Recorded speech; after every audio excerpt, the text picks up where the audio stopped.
I just did something stupid. Borderline dumb. Maybe I'm an idiot. Why do you ask?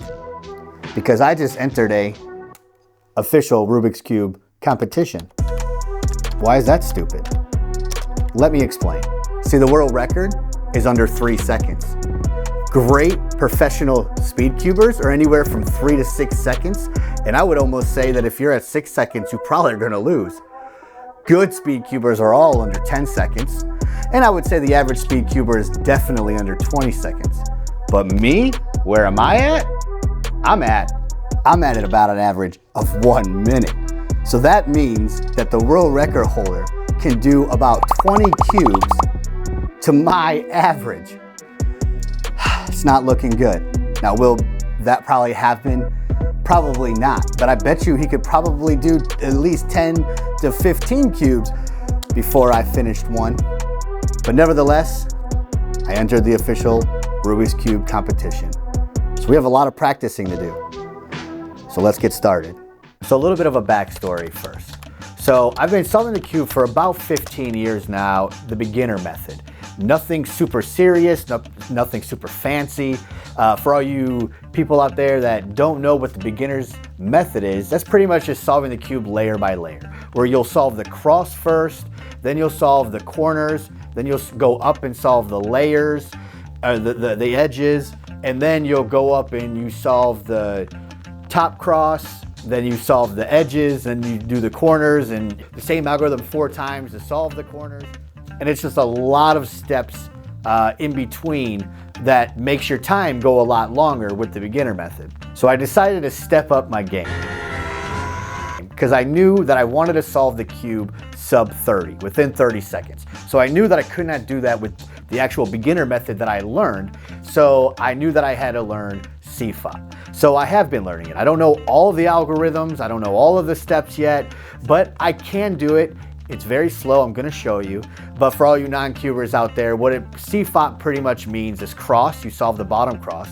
Then you solve the first 2 layers together.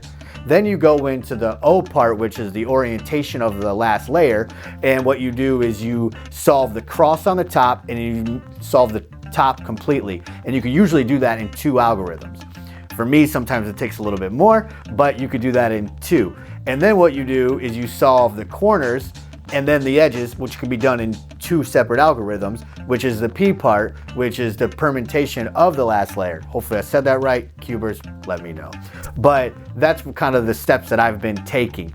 I am not good. I only know a few algorithms in the O part, and I only know a few algorithms in the P part, but I can get through, and my F2L is just garbage. You know something? You suck.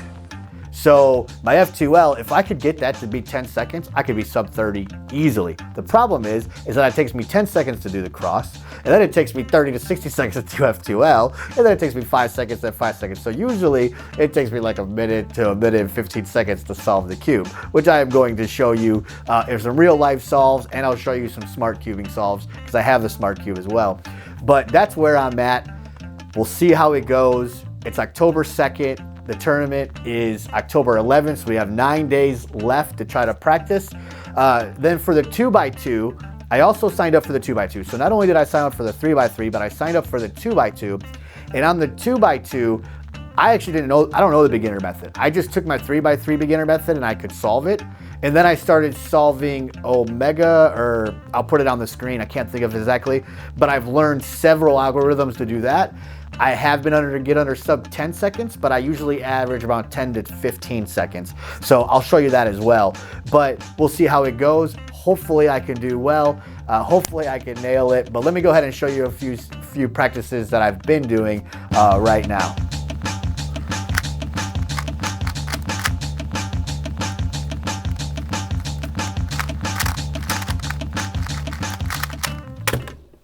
So I have 5 goals for this competition.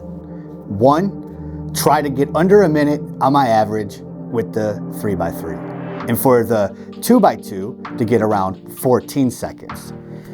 My second goal is I would love to get under 50 seconds for one of my solves on my 3x3 and under 10 seconds for my 2x2. My third goal is I would love not to get last place. Please do not get last place. For my fourth goal, I would love to just have fun and not make a complete fool of myself. And in my fifth goal, I would hope I don't get any penalties. So can we do that? Can we do that? All right, so it's October 3rd, and I'm not gonna get so much practice in today because it is our 10-year wedding anniversary, so I'm out of town for the next couple of days, but I have realized that I have a lot of practicing to do. All right, so it's October 7th. We have 4 more days until the tournament. I had a great time on my little getaway, but it's time to start getting into some practice. So I have the robot right here. I have the smart cube right here. Let's see if my practice has paid off throughout this week. Let's just show you a couple of the solves with the smart cube. I'm gonna overlay on the app so you can kind of see what my C-flop is, where my cross, my first 2 layers, and my O and my PR. And so we'll see how that's going. So let's get into it. All right. Get one more in. Again, I hate this cube. This cube doesn't turn really well like the other cubes. See, that's another one of my problems. I know that's, no. Okay, just throw this over here because that's a mixture. Throw this, so I should be able to do 2. That should be done. I talk to myself all the time. My wife's like, what are you doing? Having the best conversation of my life. Turning the cube way too much, but it is what it is. All right, so white. Oh. One more pair. I need to figure out how to, wait, something's not right. Ugh. So this was a little too long on the F2L. Oh, these are all done. These are all done. Okay. 57 seconds. I got out under a minute because I had a horrible problem with the F2L. But let's go ahead and look. Oops. All right, well, my average of 5 got down to 59 seconds. So my first solve was 56 seconds. Then I went into a 52 seconds, a minute and 4, minute and 7, and 57. So it took out the 52, and it took out the minute and 7. So I went with the 56, 57, a minute and 4, which averaged out to 59 seconds. Let's go. Hopefully we can do this. But we still have a lot of work to do. So let's get we got to get some finger exercises. We got to get some more practice in. We got to do something. So let's just hit these next couple of days, practicing a lot more everywhere.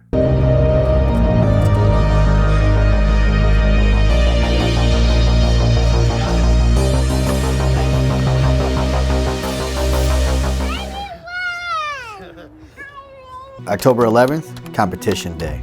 I woke up, headed to pick up my friend Sam, got stuck by a train, picked up Sam, drove through Cincinnati, arrived at an event at this church.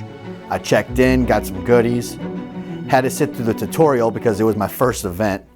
I just went through the tutorial, and normally you would get 5 solves, but if your first 2 solves are over a minute, then you don't get any more solves. So that will probably happen to me. Practiced a little bit before the first event, and I was ready to get to my first solve.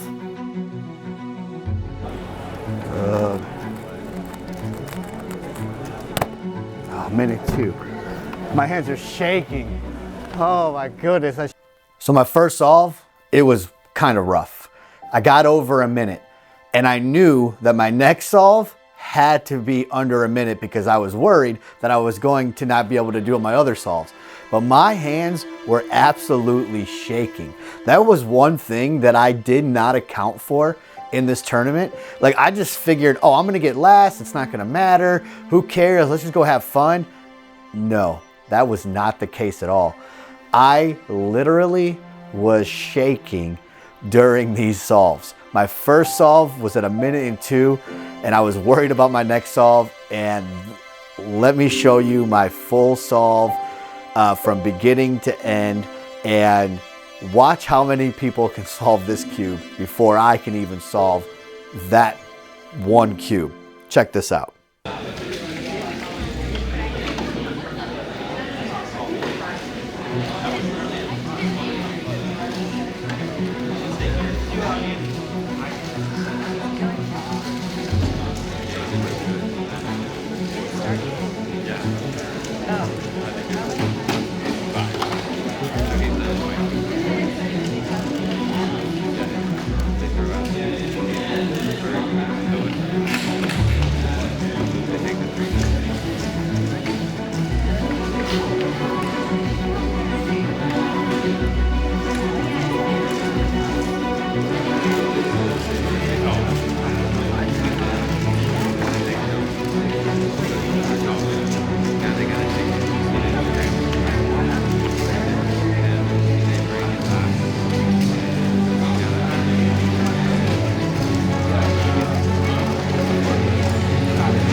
I messed up the T-perm, had to restart the F2L, and it just went downhill from there.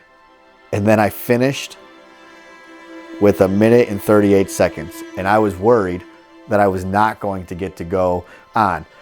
But I guess they got rid of that rule and they let me go and check out what I got on the third solve. This was the best one. Check this out. Pretty good for time out, but it might be a task I've seen. Yep.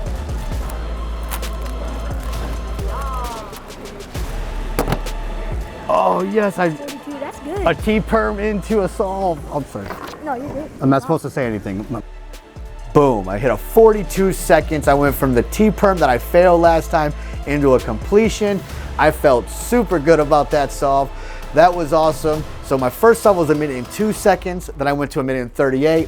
Then I hit a 42 seconds. And then my fourth solve, I went and I hit a 59 seconds. So I hit a 59 seconds. So in my mind during this time, all I was thinking about was, okay, the minute 38 is going to get taken out. So if you're new to cubing and you don't know exactly how the competition works, the way it works is you get 5 solves. Your best solve is taken out. Your worst solve is taken out, and they average the 3. So my goal was under a minute. So right now I'm at a 42 second solve that's getting taken out, a minute and 38 second that's getting taken out, and then I hit the minute and 2 and the 59. And I was going into this last solve like, okay, all I needed to do was get around 55 seconds. And if I could hit the 55 seconds, I would hit it. So before we get to the 3x3 final scramble to see if I got under that minute, I want you to check out this interview that I was able to grab with Luke Garrett. I was able to get an interview with Luke Garrett and Sujan. I hope I said that name right. Please forgive me. Dude is a GOAT as well. Sujan is the 2x2 world champion right now. Luke Garrett is one of the GOATs in the 3x3 right now. So check out this interview that I was able to grab with Luke. And then afterwards, I'm gonna go ahead and show you that last scramble. The questions I wanted to ask was, what is your personal best outside of competition? I mean, just like in general. Okay, so my PB at home is 235. 235. Yeah. Yeah. And when I got that, it was actually like the unofficial like world best time like of anybody. Sure. And now I think Yihang has some sort of like sub 2 solve. Or I saw like, one. Yeah, I saw with a 1. 1.9 or something. I Yeah, can't really keep up anymore, but yeah. So, but that's very very good time for me. That is great. So yeah. The next one is, so I struggle with just the cross in general. Okay. The F2, okay, F2L I struggle with too, right? I think that's when most people, when they first start F2L, they struggle with F2L. For sure. Yeah. How do I get better at solving the cross? Okay, so the cross, it is hard. It does take a lot of just brain power because you kind of have to think a little abstractly where like, you don't want to solve every piece like individually. You kind of have to solve all of them as one. Okay. So you have to think about pieces, like their position in accordance with like, in relation to like other pieces and stuff like that. And then, with like different stuff like that, it's kind of hard to, you just have to imagine, You just have to do it. Yeah. And, but I would say the best tip is just watch a lot of like walkthrough solves from people. Okay. And then you'll see, like you can solve this in only this many moves. I didn't know that. There's a lot of little tricks you can come up with. And then if you try to plan your whole cross in inspection, that's always a good. That's a good tip as well. Right now, my cross consists of in the prep is just finding 2. Yeah. And then once I find the 2, then I'm ready to go, and I'm hoping that the other 2 are easy. Yeah. But sometimes this time it wasn't. Yeah, that's a pretty common. Like I just taught somebody pretty recently, and he competed last month. Okay. And he's on a similar thing where he's doing the cross like that, and he's just kind of, it's sort of makes or breaks his solve based on the cross. Yeah. Sometimes it'll be easy. Sometimes he'll take like 20 seconds longer. It's like that. Yeah, so. For me, it's like cross and F2L 45 seconds, Yeah. OLL PLL 3. It's such a smaller amount. It's it 100% is. Yeah. I have a couple more questions. Oh yeah, for sure. If you could only solve one cube for the rest of your life, what would it be? I guess I just got to go with the 3x3. The 3x3? It's the classic. It's the one that made me fall in love with cubing. It's okay. I used to only do 3x3 when I first started. I did that for like a few years. I would pretty much only do 3x3, and it's still my favorite event to this day. Just the 3x3, just the classic. And then you kind of have, I guess you can say like, I could pick like 7x7 because there's a 3x3 kind of within the 7x7. But then if I had to use that cube's hardware, it wouldn't be as enjoyable to do the 3x3 part. So I think 3x3 is the obvious, but the best. I wish that the 3x3 wasn't the first event. Yeah, they do that a lot. Yeah, because I understand why, but I wish it was like the second, because like the first one you're just It's like the second, that 2x2, I'm like, okay, I'm nervous, but I'm not as nervous as the 3x3. Yeah, I'd say the first round of the day usually doesn't go good for me. It doesn't, yeah. So you got to warm up, right? It's like, sure. Pretty much like wasted one of the rounds always.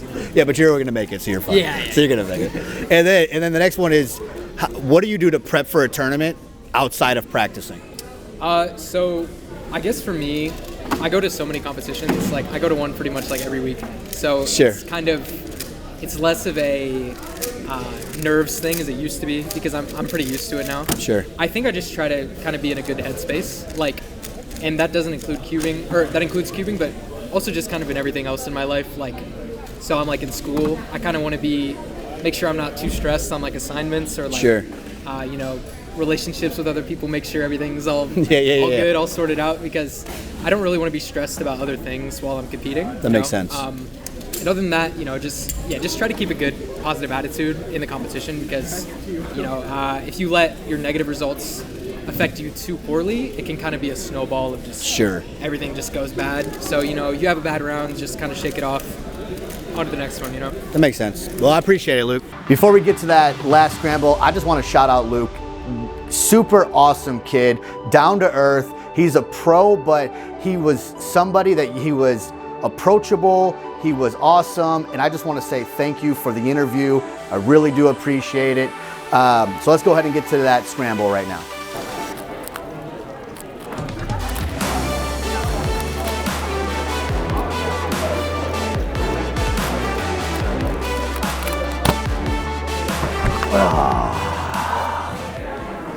So you could tell by my reaction that I didn't hit the minute average. But what was my average? My average ended up being 1 minute and 4 seconds. But the question is, did I get last? Stay tuned for the end of the video, but if you're enjoying this, make sure you subscribe. I'm gonna let you know if I got last. But I wanna go over and get to the 2x2s. Before I do that, so the way the tournament works is if you sign up and you participate, then you get to judge as well.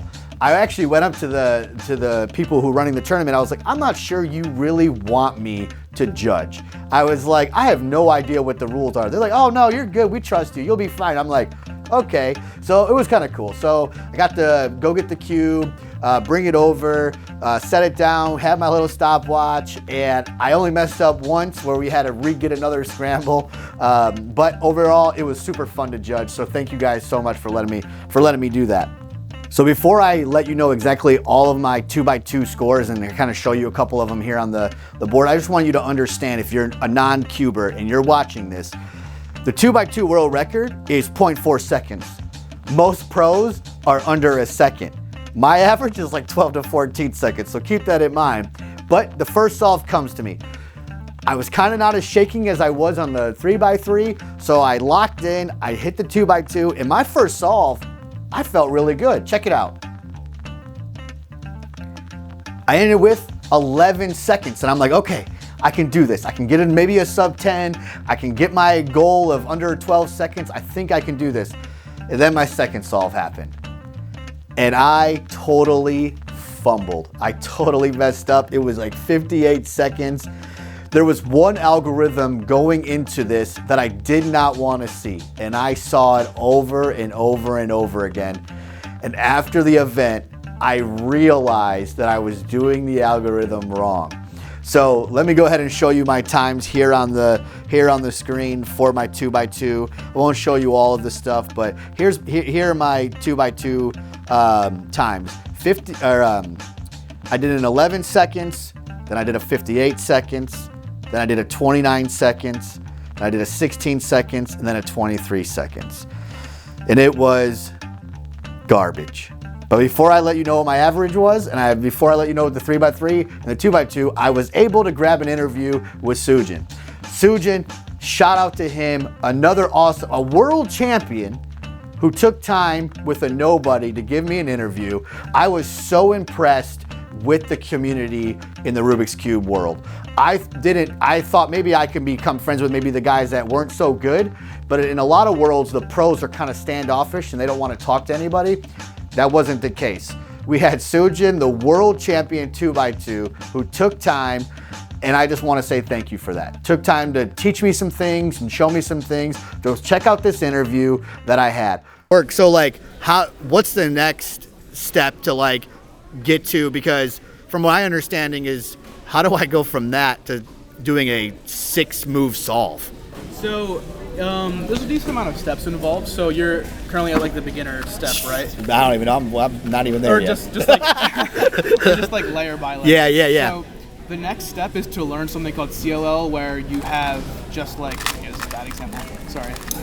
So where you have just like full side solved with like sort of like how you start already. Sure. But instead of doing the OLL algorithm to force like a PLL on the top. Yep. You solve it from here in one go. So here I recognize it's a soon case. By these two are the same and this one is not opposite. And then here I'll do one algorithm to solve the top. And that will solve the entire thing. Now, when you do that method, you have to do the bottom completely done? The bottom has to be completely done? Okay, so that always has to happen. Yeah. Whereas like the Ortega, you don't have, the bottom doesn't matter. Yeah, kind of, yeah. So, so you said to go from solving all this and then learning the patterns to go to one or more algorithm. Yeah, just one algorithm to this. And then from kind of what you said, you can have more freedom on the bottom with the next algorithm set called EG1. EG1? And basically that's where you have like, instead of solving the entire bottom, you have an adjacent swap here. And then you just have the OL, and then you solve that in one algorithm. So, yeah. It's crazy. Insane. Yeah. So how many algorithms do you have memorized for the 2x2? I would probably say a couple thousand. These are what? A couple thousand. A couple thousand algorithms memorized? Yes. Bro, I can't even count to 20. Like, no, I'm just kidding. Dude, a couple, that's insane. So I asked Luke this same question. What, if you could do one cube for the rest of your life, what would it be? 2x2. The 2x2, that's what it has been. I'm so addicted to 2x2, I just love 2. But no, that is awesome. What do you do to, like, besides practicing the actual cube, what do you do to prepare for events like this? Besides practicing the actual cube, I would say it's mostly, other than that, just a mental game.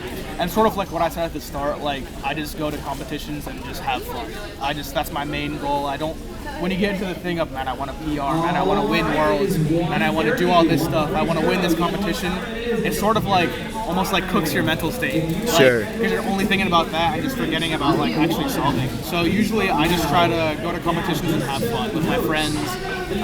Not really care about what I get. I just talk and chill and joke around with my friends. That's awesome. Just have fun. Yeah. Again, thank you so much, Sujan. Thank you so much, Luke. Thank you for taking your time to do these interviews with a nobody. You guys are awesome. I wish you the best of luck. Crush the records, crush the competitions, and thank you so much. And congratulations on actually winning those. So Luke won the 3x3 and Sujan won the 2x2 of this event. So congratulations on that.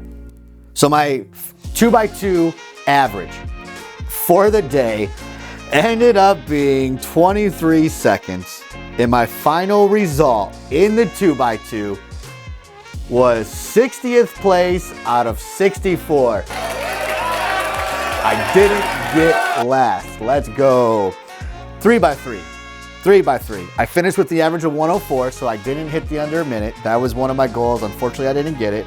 But I did hit the 42 seconds, which was one of the goals that I was going for.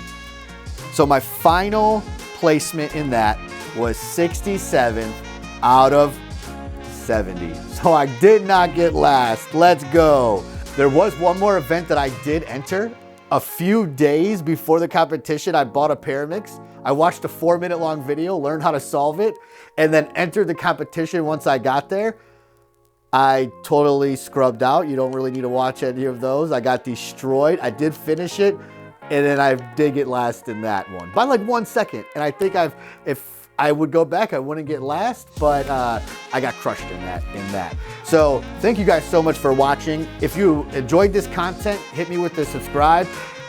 The goal of these is to learn something, join a competition, see if I get last, and have some fun. So if there is something that you think I should do to learn, not MMA, not boxing, my wife already said no to that, but if you have something, let me know in the comments. Thank you so much for watching, and I'll see you on the next one.